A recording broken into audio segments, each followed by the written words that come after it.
Good morning. গতকাল তো খুব ঝড় বৃষ্টি হলো, বেশ ওয়েদারটা বেশ ঠান্ডাই আছে, সবাই ভালোই ঘুমিয়েছে। বলেছে রবিবার পর্যন্ত চলবে, দেখা যাক কী হয়।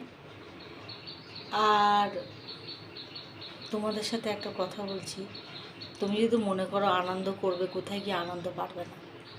আমার ভাইয়ের ছেলের অন্নপ্রাশন ছিল, বাজনা থেকে শুরু করে সবই এনেছিল।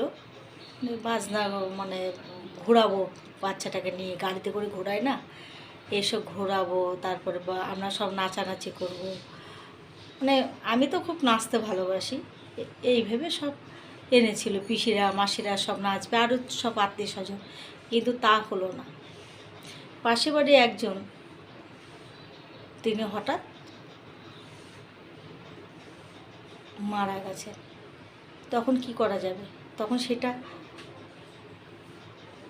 বাজনাও বাজাতে পারলো না, বক্স বাজাতে পারলো না, কিছুই না, সব কিছু বন্ধ করে দিল।